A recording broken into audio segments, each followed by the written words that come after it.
하나님께서 우리에게 주신 말씀은 역대상 16장 37절에서 43절의 말씀입니다. 하나님의 말씀을 경청하여 주십시오.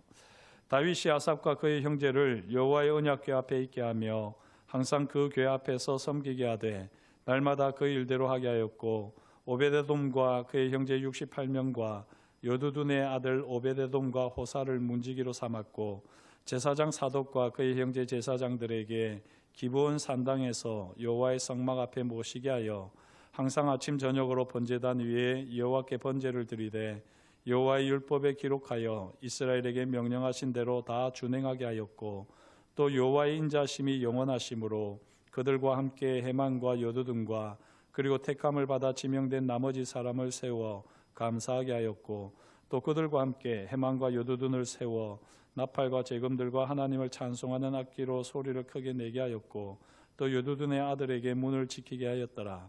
이에 뭇백성은 각각 그 집으로 돌아가고 다윗도 자기 집을 위하여 축복하려고 돌아갔더라. 아멘. 오늘 이 말씀으로 함께 은혜를 나누겠습니다. 먼저 기도하겠습니다. 하나님 아버지, 세상에 속한 모든 것들을 십자가 앞에 넣어놓고 오직 빈 마음 빈 그릇을 주님 앞에 올려드립니다. 이 빈 마음 빈 그릇에 주님의 말씀으로 채워주옵시고 주님의 사랑으로 주님의 은혜로 온전히 회복되어지는 복된 시간 되게 하여 주옵소서. 부족한 사람의 죄와 허물은 십자가 보혈로 덮어주옵시고 말씀을 전하는 자나 듣는 자가 오직 성령 안에서 하나 되는 시간 되게 하여 주옵소서. 감사하오며 예수님의 이름으로 기도드립니다. 아멘. 결혼을 하는 게 좋을까요? 안 하는 게 좋을까요? 우문이지요. 이 우문에 아주 명쾌한 답을 내놓으신 분이 바로 잘 아시는 대로 소크라테스입니다. 소크라테스는 결혼을 해도 후회하고 결혼을 안 해도 후회한다 라고 말을 했습니다. 이게 진리이기 때문에 계속해서 세간에 세상에 회자되는 것 아니겠습니까? 소크라테스의 이 말이 진리인 이유가 있는데요. 사실은 이 정답이 없는 문제이기 때문입니다. 정답이 없는 문제는 딱 명확하게 답이 떨어지지 않기 때문에 이러나 저러나 우리가 고민을 하게 되어 있습니다. 진화론을 주창한 찰스 다윈이 30살에 결혼을 해야 되나 말아야 되나 고민을 하다가요, 메모지에 결혼을 할 때 장점 그리고 옆에는 결혼을 할 때 단점을 기록했습니다. 그렇게 열심히 기록하고 나서 결론을 내리기를 결혼한다, 결혼한다, 결혼한다 이렇게 적어 놓았습니다. 그리고는 결혼했습니다. 그런데요, 똑같은 방식으로 결혼을 고민했던 변신이라고 하는 소설을 썼던 카프카가 있습니다. 이 카프카도 똑같은 방식으로 결혼의 장점과 단점을 썼는데요.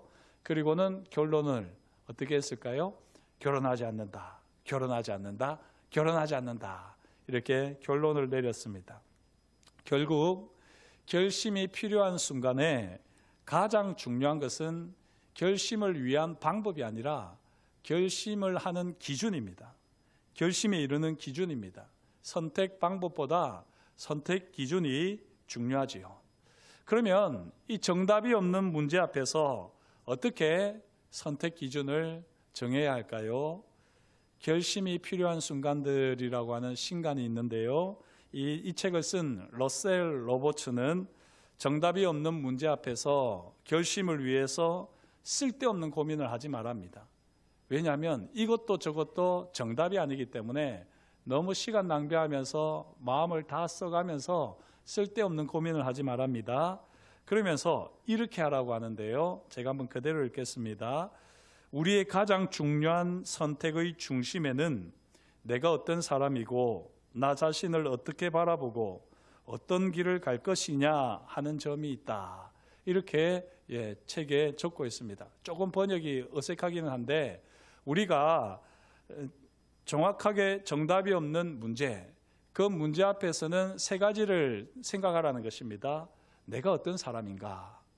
그리고 나 자신을 어떻게 바라보고 있는가? 그리고 어떤 길을 갈 것인가?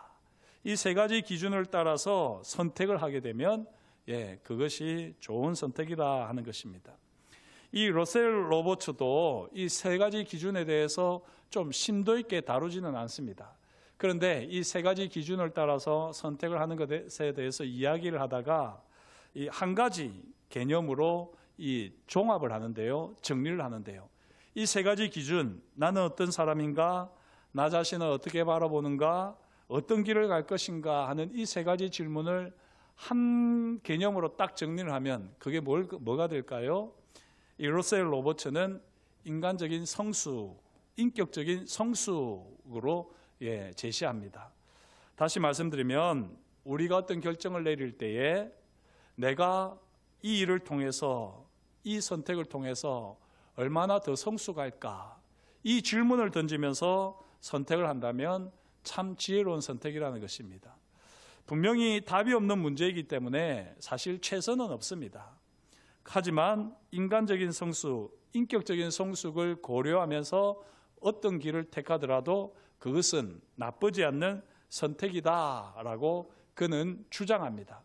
특별히 이 주장이라는 것을 그가 강조했는데요, 권장이 아니라 주장이라는 겁니다. 왜 그렇느냐? 답이 없는 문제는 아무리 골머리를 알아도 최선의 답이 없습니다. 최선이 없습니다. 그렇기 때문에 나쁘지 않는 답을 얻을 때 그것은 타협이 아니라 올바른 선택이다라고 그는 주장을 하는 거죠. 혹시 지금 무엇을 택해야 할지 이 결심을 하지 못해서 고민하고 있는 부분이 있습니까? 그렇다면 인격적인 성숙이라고 하는 가치와 기준을 가지고 한번 그 문제를 따져보십시오. 그러면서 최선을 얻으려고 하지 마십시오. 대신에 나쁘지 않은 답이면 그래, 얼마나 이것이 내 인격에, 성숙에 도움이 되는가 한번 가보자 라고 하면 그것은 결코 나쁘지 않은 선택이라고 하는 것입니다. 성도 여러분은 이 답이 없는 문제 앞에서 올바른 선택을 위한 기준이 있습니까? 이 러셀 로버츠가 인격적 성숙, 인간적 성숙을 기준으로 제시했지만 우리 그리스도인들에게도 이것이 동일한 기준이 될 수 있을까요? 오늘 말씀 전후를 보게 되면 다윗에게도 이 선택의 문제가 있었습니다. 아주 딜레마와 같은 선택의 문제였는데요. 오늘 말씀 전후를 보게 되면 다윗은 헤브론에서 7년 동안 한 지역의 왕이었더랬습니다. 그러다가 이제 명실공히 이스라엘 전체를 다스리는 왕이 되었지요. 그리고 나서 다윗이 제일 먼저 한 일은 예루살렘을 수도로 정했습니다. 그리고 수도인 예루살렘에 여호와의 언약궤를 모시려고 했습니다. 그런데 이 여호와의 언약궤를 예루살렘으로 모시려다가 아주 큰 충격을 받지요. 잘 아시는 대로 여호와의 언약궤를 모시고 있던 우사가 이 여호와의 언약궤를 수레에 싣고 예루살렘으로 옮기는 과정에서 겁도 없이 여호와의 언약궤에 손을 댔다가 그 자리에서 즉사했습니다. 그걸 많은 사람들이 보았고 다윗도 보았습니다. 그리고는 깜짝 놀랄 뿐만 아니라 큰 충격을 받고는 여호와의 언약궤를 오베데돔의 집에 두게 했지요. 그 기간이 3개월이었습니다. 이 기간 동안 다윗이 얼마나 고민을 했을까요? 과연 여호와의 언약궤를 예루살렘으로 옮기는 것이 옳을까? 그렇지 않으면 기브온으로 옮겨야 하나? 아마 이런 고민을 했을 것입니다. 왜냐하면 기브온에 당시에 여호와의 장막이 있었습니다. 모세가 하나님의 말씀을 받아서 여호와의 장막을 만들었고요. 그리고 그 여호와의 장막에 들어가는 모든 거룩한 기물들을 만들었었는데 그 모든 것이 기브온에 있었습니다. 그렇다면 이 여호와의 장막의 가장 깊숙한 장소, 지성소에 원래 여호와의 언약궤가 있지 않았습니까? 그러니까 여호와의 언약궤는 당연히 기브온으로 가는 것이 옳아 보입니다. 그런데 다윗은 이 여호와의 언약궤를 기브온이 아니라 예루살렘으로 옮기려고 했었고, 아니나 다를까 우사가 충격적인 죽음을 당했습니다. 이처럼 이런 상황이 여러분들 앞에 펼쳐졌다면 여러분들 같으면 어떤 결정을 내리겠습니까? 여호와의 언약궤를 여호와의 장막이 있는 기브온으로 옮기겠습니까? 그렇지 않으면은 한번 결심한 일이니까 끝까지 밀어붙여서 그냥 예루살렘으로 옮기시겠습니까? 바로 이 다윗도 이런 고민을 했을 것입니다. 다시 말씀드리지만 여호와의 언약궤가 여호와의 장막 지성소 안에 탁 안치되면 이 여호와의 장막은 말 그대로 완전체입니다. 하나님의 말씀대로 그대로 성취되기 때문에 명분상 보게 되면요, 여호와의 언약궤는 기브온으로 옮기는 것이 맞습니다. 옳습니다. 더욱이 지도를 보면 기럇 여아림, 여호와의 언약궤가 있는 기럇 여아림에서 예루살렘보다 기브온이 훨씬 가깝고, 또 기럇 여아림에서 기브온으로 가는 길이 훨씬 편하고 안전한 길입니다. 그래서 모든 것을 따져볼 때에 특별히 우사가 이 여호와의 언약궤를 옮기려다가 급사하는 충격적인 사건이 발생했기 때문에 여호와의 언약궤를 기브온으로 옮기는 것이 옳은 선택으로 보입니다. 그런데 한 가지 의문이 드는 거죠. 지금 다윗이 여호와의 언약궤를 관심을 가지기 전에는 이 여호와의 언약궤가 어디에 있었다고요? 기럇 여아림에 있었습니다. 기럇 여아림에. 그러면 이 기럇 여아림에 여호와의 언약궤가 몇 년 동안 있었을까요? 잘 웬만큼 성경을 연구하지 않고는 잘 모르는데 오늘 여러분들에게 제가 소개해 드립니다. 블레셋의 언약궤를 빼앗긴 사건이 사무엘상 4장에 나옵니다. 그 이후에 7개월 만에 이제 언약궤가 돌아와서 기럇 여아림에 머물렀거든요. 이 언약궤를 빼앗기고 언약궤가 돌아오는 이때가 주전 1075년경입니다. 그리고 이때 사무엘의 나이가 30살이었고요.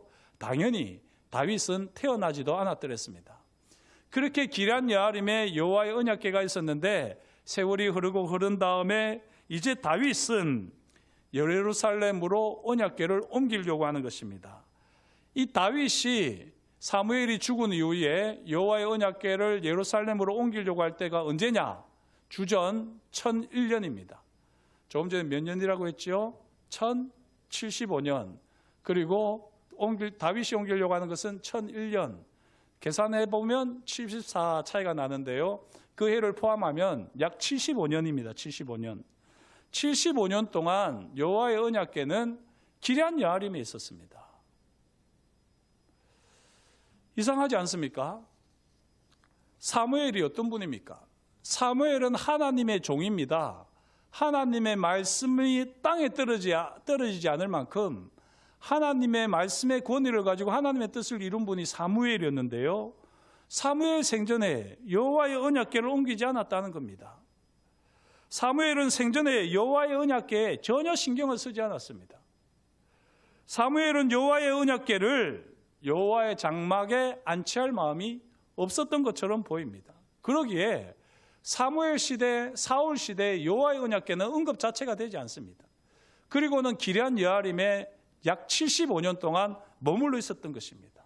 그렇다면 사무엘에게 기름 부음을 받고 사무엘을 통하여 신앙 훈련을 받은 다윗이 사무엘의 뜻을 거스를까요?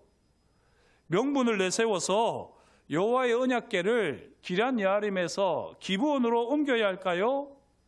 다윗은 사무엘이 왜 여호와의 언약궤를 기브온으로 옮기지 않았는지 고민을 했을 것입니다. 그러면서 하나님의 말씀 또는 하나님의 율법보다도 더 중요한 것이 있다는 것을 다윗은 깨닫지 않았겠습니까?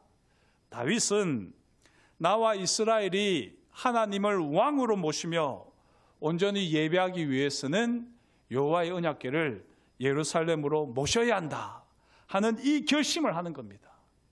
이 결심이 중요한 이유는요, 하나님을 왕으로 모시기 위해서 왕이 되어 있는 내가 아니라 하나님이 왕이 되시기 위해서라도 하나님의 임재의 상징인 여호와의 언약궤는 예루살렘으로 모셔야 한다라는 결심을 했습니다. 그리고는 여호와의 언약궤를 기브온이 아니라 예루살렘으로 옮기게 되지요. 이걸 조금 더 깊이 생각을 해보면 하나님께서 예루살렘으로 마치 가기 싫으셔서 우사를 치신 것과 같은 큰 충격적인 사건이 있었잖아요.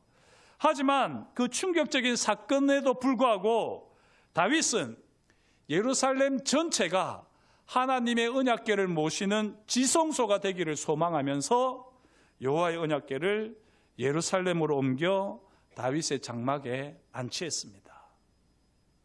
사랑하는 성도 여러분, 어떤 일을 시도했는데 하나님께서 막으실 때가 있죠. 그러면 우리는 어떻게 합니까? 안 하는 것이 하나님의 뜻인가 보다. 그렇게 생각해 본 적이 많지 않습니까? 내가 분명히 선한 의도를 가지고 하나님의 영광을 위해서 이 일을 하는데 왜 하나님께서 이렇게 막으실까? 왜 실패를 할까? 그때 막으신다고 해서 그게 하나님의 뜻이 아니다라고 생각하는 것만큼 어리석은 건 없습니다. 만약에 그랬다면 다윗은 여호와의 언약궤를 예루살렘으로 모시지를 못했을 겁니다. 깊이 숙고를 해야 되는 겁니다. 그래야지만 하나님의 뜻이 무엇인지 분명하게 알 수 있고 하나님의 뜻대로 모든 일을 할 수 있습니다. 사랑하는 성도 여러분, 지금 어떤 일을 계획하고 있는데 그 일이 잘 되지 않는다고 해서 이게 하나님의 뜻이 아니다라고 함부로 판단하지 마십시오. 함부로 그냥 그렇게 결정을 내지 마십시오. 정말 하나님의 뜻이 무엇인지, 그리고 나는 지금 하나님의 마음을 어떻게 기쁘게 하고 싶어 하는지, 그것을 우리가 하나님 앞에 정직하게 물으면서 하나님의 뜻을 구하면 하나님께서 분명하게 선명하게 하나님의 뜻을 보여주시고 그 길로 인도하여 주실 줄 믿습니다. 이렇게 다윗은 하나님의 뜻을 물으면서 얼핏 보기에는, 대충 보기에는 명분상으로도 여호와의 언약궤가 당연히 기브온으로 가야 될 것 같지만 예루살렘으로 모셔드렸습니다. 오늘 말씀을 보면 다윗은요, 여호와의 언약궤를 장막에 안치하고 그리고 레위 사람 아삽을 항상 여호와의 언약궤 앞에서 섬기게 했습니다. 그렇게 했는데 역대상 16장 4절을 보면 여호와를 칭송하고 감사하며 찬양하게 했습니다. 한마디로 여호와를 경배하게 했습니다.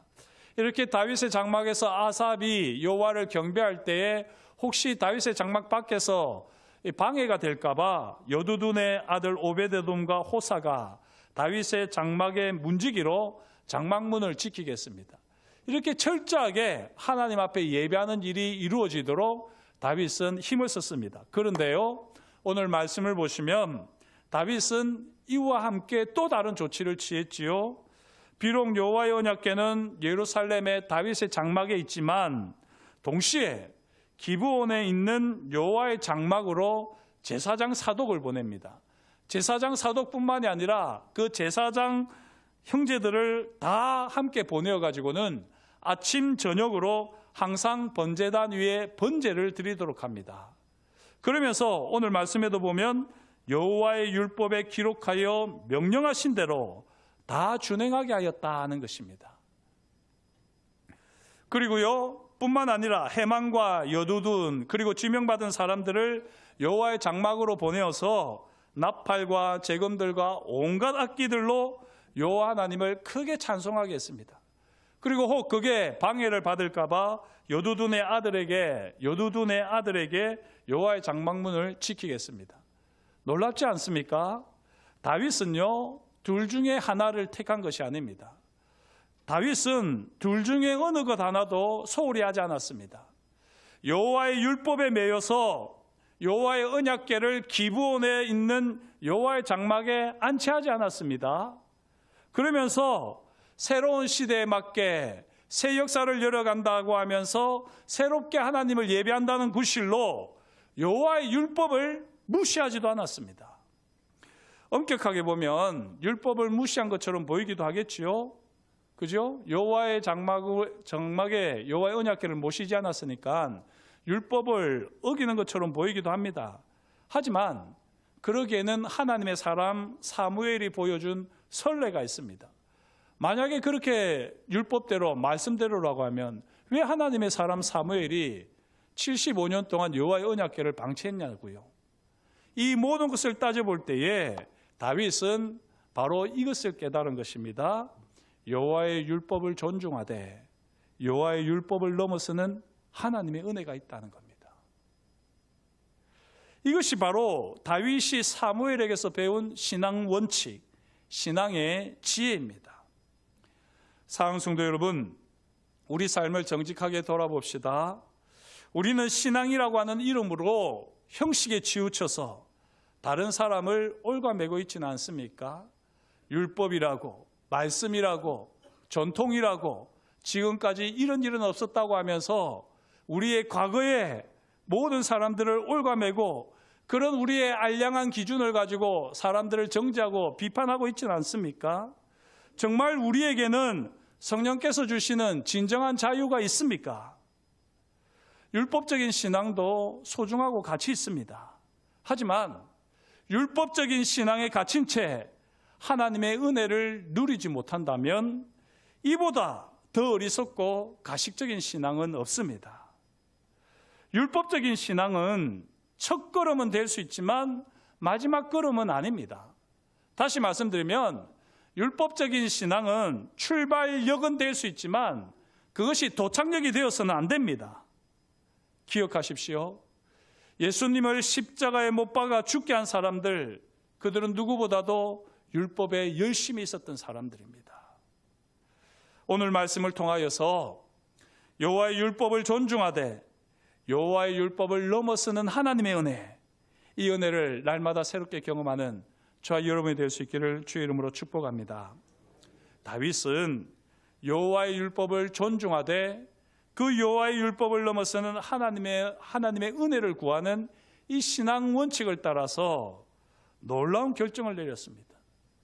그래서 예루살렘에서는 여호와의 언약궤를, 그리고 기브온에서는 여호와의 장막을 이렇게 함께 두 곳에서 예배가 드려지게 했던 거죠. 그렇다면 이 신앙 원칙, 여호와의 율법을 존중하되 그 율법을 넘어서는 하나님의 은혜, 이것을 한 단어로 표현하면 뭐가 될까요? 역시 우리 성도님들은 수준이 높으세요. 아니면 눈치가 빠르든지. 제목이 헤세드이기 때문에 헤세드라고 이렇게 말씀하시는 분들이 많는데요. 그렇습니다. 오늘 말씀을 보면 참 흥미로운 부분이 있습니다. 없어도 전혀 어색하지 않은데 기어이 성경이 표현한 부분이 있습니다. 제가 볼 때는 기어이예요. 사실 싹 빼도 전혀 문맥이 어색하지 않은데 오히려 이 부분이 들어갔기 때문에 문맥이 더 어색한 부분이 있습니다. 어느 부분일까요? 41절에 보면 여호와의 인자심이 영원하심으로 라고 하는 말입니다. 한번 그 부분을 빼고 읽어보십시오. 전혀 문맥이 어색하지 않습니다.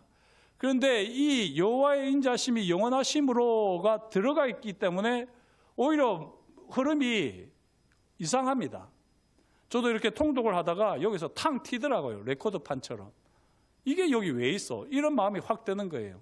그리고는 이 부분을 깊이 묵상을 하면서 오늘 말씀을 준비했는데, 사실 히브리어 성경을 보게 되면 이 41절 맨 끝에 여호와의 인자심이 영원하심으로 라고 하는 표현이 있어요. 그래서 히브리어 성경으로 보게 되면 사실 해만과 여두둔과 택함을 받아 지명된 나머지 사람들이 감사하는 내용이 바로 여호와의 인자심이 영원하시다라고 하는 노래라고 히브리어 원어로는 되어 있습니다. 그런데 우리 성경은 이게 좀 번역을 하고 순서를 이상하게 해서 이 41절 앞부분에 이 말씀이 있게 했거든요. 그런데 이건 엉터리 해석은 아닙니다. 이건 사실은 하나님의 한수입니다. 신의 한수입니다. 신의 한수. 이게 팡 튀면서 이걸 강조하고 있는 거죠. 아니, 없어도 되는 이 말씀이 이 부분이 왜 있지? 왜 있을까? 그러고는 이게 강조가 되는 겁니다. 42절 초반부를 보시면 그들과 함께 해망과 여두둔을 세워라고 되어 있잖아요. 이렇게 41절 처음에도 되어도 되는데 왜 기어이 여호와의 인자심이 영원하심으로를 넣었냐는 거예요. 이거는 강조하는 겁니다. 이중 강조입니다. 이중 강조. 42절처럼 빼도 되는데 넣었기 때문에 강조가 되고요. 42절에서 그것을 빼므로써 이 41절에 이게 있는 것처럼 42절에도 있다라고 강조를 하는 거죠. 이렇게 두 번에 거쳐서 한글 성경은 여호와의 인자심이 영원하심으로 라고 하는 것을 강조하고 있습니다. 기브온 산당에서 드려진 찬양이 무엇이냐? 바로 여호와의 인자심이 영원하시도다 하는 찬양이었습니다. 여호와의 인자심이 영원하시도다. 이것이 바로 여호와의 율법을 존중하되 여호와의 율법을 넘어서는 은혜를 경험한 사람의 고백이요 찬양이라는 거지요. 여기 인자하심이 뭘까요? 히브리어로 헤세드입니다. 헤세드. 성경에서 다윗만큼 하나님의 헤세드를 노래한 인물이 없지요. 다윗이 노래한 시편이 73편입니다. 150편 중에 이 73편 중에 헤세드라고 하는 단어가 31편에 들어가 있습니다. 시편 150편 중에서 54편이 54편이 헤세드를 노래하고 있고요. 시편에 헤세드라고 하는 단어가 130번 나옵니다. 제가 이렇게 말씀을 드리는 이유는 헤세드를 모르고는 하나님을 찬양하고 경배할 수 없다고 해도 과언이 아니라는 말입니다. 다시 바꾸면요, 헤세드를 경험한 사람은 여호와 하나님을 찬양하며 경배하지 않을 수 없다는 겁니다. 사랑하는 성도 여러분, 여호와 하나님의 성품인 헤세드를 얼마나 알고 경험하고 계십니까? 여호와 하나님의 헤세드를 날마다 새롭게 경험하시기를 축복합니다. 여호와 하나님의 헤세드는 율법을 존중하되 율법을 넘어서는 은혜입니다. 이를 잘 보여주는 인류 최대의 사건이 무엇입니까? 바로 십자가지요. 우리 주님께서 왜 십자가에서 죽으셨습니까? 율법의 요구를 만족하시기 위해서 십자가에서 죽으셨습니다. 누군가가 죄를 대신하려고 하면 죄 없는 사람이 그 죄를 대신해야 될 텐데 그럴 만한 사람이 이 세상에는 아무도 없습니다. 그래서 하나님께서, 죄 없으신 하나님께서 친히 오셔서 우리 죄를 대신해서 십자가에서 죽으셨습니다. 우리 주님께서는 율법의 요구를 만족하기 위해서 십자가에서 돌아가셨습니다. 하지만 단순히 율법의 요구를 만족하기 위해서만은 아니지요. 율법의 요구를 넘어서 율법과 상관없이 하나님의 신실하신 언약적 사랑, 이 헤세드를 온전히 경험하며 노래할 수 있도록 우리 주님께서는 십자가에서 돌아가시고 부활하셨습니다. 사랑하는 성도 여러분, 우리가 예수님의 십자가와 부활을 경험한 사람이라면, 날마다 경험하는 사람이라면 우리는 여호와의 인자심, 헤세드를 늘 노래하고 찬양해야 합니다. 헤세드는 영원하다는 겁니다. 다윗의 고백이고 사실 구약의 모든 메시지를 한마디로 요약하면 하나님은 헤세드, 영원하신 헤세드의 하나님이라는 겁니다. 그리고 그게 십자가에서 명확하게 오롯이 드러난 것이지요. 헤세드가 의미가 뭐지요? 신실하신 하나님의 언약적 사랑이 헤세드입니다. 그런데 오늘 말씀을 통해서 우리는 또 다른 헤세드의 정의를 보게 되는데요, 율법을 존중하되 율법을 넘어서는 하나님의 은혜, 이것이 바로 헤세드입니다. 하나님의 헤세드를 날마다 새롭게 경험하시면서 형식에 치우치지 않고 인간적인 어떤 가치와 기준에 매이지 않고 정말 하나님이 주시는 은혜를 따라 하나님의 신실하신 약속을 힘입고 저와 여러분들이 하나님이 기뻐하시는 예배자로 날마다 설 수 있기를 주의 이름으로 축복합니다. 기도하시겠습니다. 하나님 아버지, 주님께서 오늘도 저희에게 말씀하여 주시니 감사합니다. 우리의 삶의 자리를 돌아봅니다. 우리가 예수 그리스도의 십자가 은혜, 부활의 영광과 능력을 늘 경험하는 삶이 되어지게 하시고 우리의 삶의 자리에서 신실하신 하나님의 언약적 사랑, 율법에 매이지 아니하고 율법을 넘어서는 하나님의 은혜를 우리가 늘 노래하며 고백하는 예배자들 되게 하여 주옵소서. 그렇게 우리로 하여금 헤세드의 사람이 되게 하실 것을 인하여 감사를 드리오며 예수님의 이름으로 기도드립니다. 아멘.